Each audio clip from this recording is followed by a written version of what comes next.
Hello and welcome.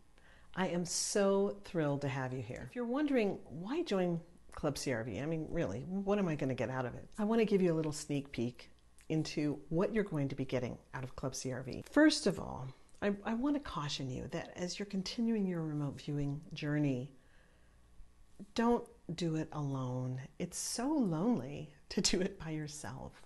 And I have this little saying that I made up that says, isolation is a thief of time. Why is that? Because you're struggling alone. When working with other people, you don't have to struggle. You can do things with ease and grace.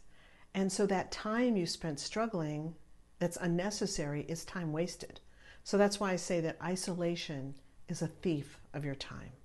And time is the most precious commodity you have. It's the one thing that when it's gone, right? So don't waste your own time. Let's get into the details of exactly what you are going to be gaining from participating in Club PRV. So each week, you're going to get a piece of material that you can use to study, to improve your practice, and you can be practicing simultaneously all along the way with everything you've learned up to now. The material you're getting is designed to help improve your viewing. Many of you want to be more accurate, get more detail, be more in touch with the target and all that sort of thing. And that's what this is designed to help you with. Again, every month you're going to have a viewing assignment and we'll go over those. Everybody tells me how much going over other people's stuff has helped them. How they learn about structure, they learn about lots of little lessons that just come out while I'm teaching by going over someone's work. In Club PRV, you'll be working with other remote viewers. You'll be receiving regular viewing assignments to keep you motivated to practice. We're building a community, so you'll be able to mix with other like-minded people who will be cheering you on and wanting you to succeed. You're going to be learning to strengthen your accuracy. You're going to be finding new ways to get in touch with the target and how to dive deeper. You'll be improving your ability to move through obstacles in your viewing. You'll be learning how to discern the relationships between your descriptors and your gestalts. You're going to discover how time and time loops affect your viewing.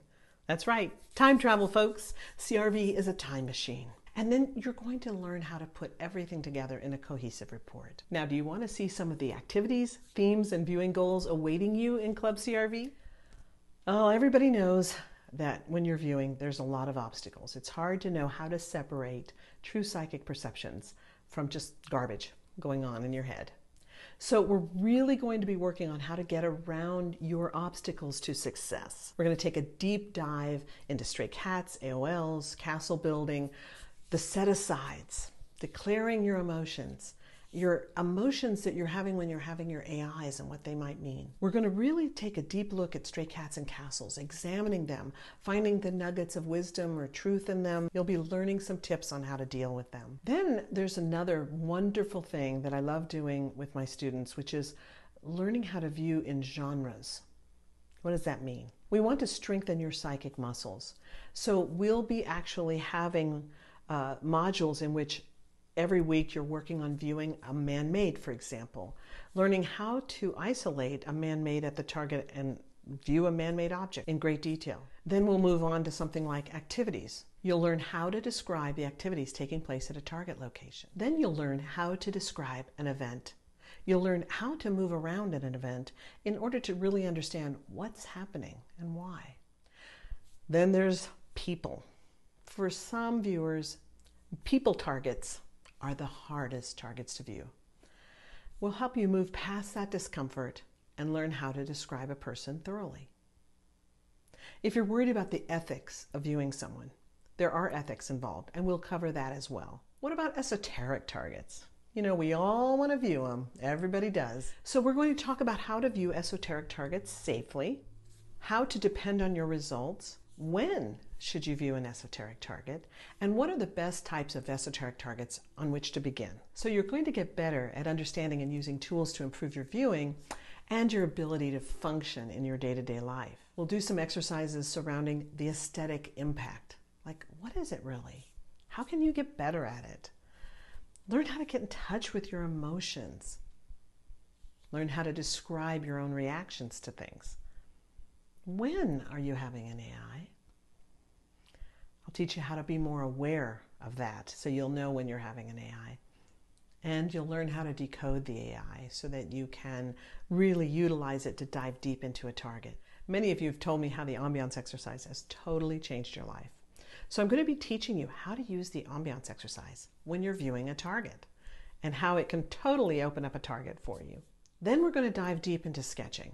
I'm going to give you some exercises to do that will really help you with your sketching. And you'll learn how to improve your sketching. You'll learn ideogrammic sketching. And we're going to practice that to help you understand how one thing, for example, one gestalt relates to another at the target. You'll learn some doorknob sketching, focusing on one thing at the target and learning how to sketch just that. And then you're going to learn to feel around the page to uncover information that's hidden in the page. Michelangelo said that the statue of David was just waiting for him in the granite. All he had to do was chip away the granite that wasn't David, and there was David hiding underneath. And that's exactly kind of what we do when we're working on a blank sheet of paper. We're feeling around to get information about the target because it's hidden there in that blank sheet. We're going to continue learning how to build our vocabulary so you'll have more and more ways to describe the target. And we're going to work on increasing your sensory abilities so that you can be more sensitive to the colors and tastes and smells and sounds, all the different things at the target. We're also going to help you with your tactile sense, which is going to improve your ability to notice the feelings of the ideograms that we've talked so much about. We'll do some exercises to help you notice the variances of things that are very much alike at the target. You're going to learn a plethora of action commands and movement commands to help you explore a target in tremendous detail. As you continue to move through your progress, you're going to learn both how to monitor yourself and how to monitor other people. Monitoring a remote viewing session makes you a better viewer, and it provides just so much better sessions. So the key to monitoring is something that everybody needs, and I'll be teaching that to you as well. And then one of the keys to great remote viewing, to having tremendous results, is learning how to tie it all together. And by tying it all together, I'm talking about you're in the session, you're getting all this information, but it just sort of seems like it's just this scattered information that's all over the place. How do you tie it together, bring it together, and learn how one thing relates to another? How do you do that? I'll be sharing that with you as well. We're going to be diving deeper and deeper into viewing. You're going to learn the secrets and the tips of the best professional viewers. Then we're going to jump into tasking. Tasking is such an important ability for every viewer to have. And it's the ability to know how to frame a question that will allow you to be able to even run your own business as a remote viewer, to sell yourself and your portfolio to people and get paid for remote viewing. Project managers and people who run remote viewing services have to know how to frame a question when a customer calls with a situation they want remote viewed. And if you can't do that, you're not really going to be able to use CRV in the way that it was designed to be used, in a way that will really move the needle for you in your life. So what I've started doing is I'm teaching my students, even my basic students, how to frame a question for a project, for yourself. And what they're finding is that there are layers and layers of information that they have to dig into. So, for example, things aren't just as simple as a simple question. Often what we think we want is not what we really want. And sometimes we need to examine why we think we want something. So when we're looking at how do we frame a question for a CRV project, we have to go a little deeper than just what's on the surface or what people are bringing to us and really get to the heart of the matter. And I'll be teaching you that. And that is a skill that no other teacher is teaching right now, especially not to their beginning students. So I want you to have a head up. I want you to be head and shoulders ahead of the crowd. So I'll be teaching you how to task remote viewings for yourself, for other people, and for various projects, themes, and operational tasks. Now, are you ready for phases 4 and 5? Well, maybe not today, but down the road you will be as we're working through our progress in Club CRV. And so I'm going to be preparing you for phases 4 and 5. And one way we do that is by teaching you how to speed things up.